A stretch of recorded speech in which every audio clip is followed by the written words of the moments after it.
مفتي صاحب تاسو کراچۍ ته راغلي وئ د علماو او د طلباو سره ستاسو د ناسته پاسته د هغې څه تاسو مخکې عوامو ته ورکوئ یعنې کراچۍ دوره څنګه تېره شوه؟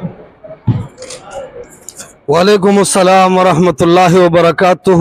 ډیرو خګورونو الحمدلله پاکستان کې چې څومره وګرځېدم تر سعودي عربو پورې ملګرو ډیره زیاته مینه راکړه. بیا د کراچۍ ملګرو ټولو رضا الله بھائی قاری عبدالمتوکل صاحب داسې نورو ټولو ملګرو د چا چا نومونه باخلو هر ملګری د قدر لوړ دی. ډیرو ملګرو عزت راکو ډیرو ځایونو کې وګرځولو ډیره مینه او محبت راکو زمونږ په دردونو په غمونو په پریشانو د خوشحالو پټې ولګولې. ټولو ملګرو نه ډیر زیات خوشاله یو. تاسو ډیر زیات شکریا ادا کوو تر ایرپورټه پورې ما سره دومره زیات ملګري راغله او قدر مو راکو. دا د یو خاص عقیدې د وجې چې هغې ته د قرآن او د حدیث عقیده وي.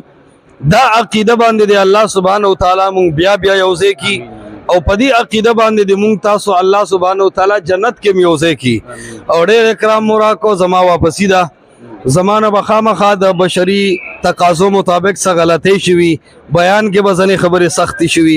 زه ستاسو نه معافي غواړم. روان زمونږ ملګرو ته څه میسج ورکول غواړئ؟ بس ملګرو ته دا یو اهم میسج ورکوم چې اهل الحدیث او علما او طلبا ګوره ټول مقابل ستاسو خلاف یو دی.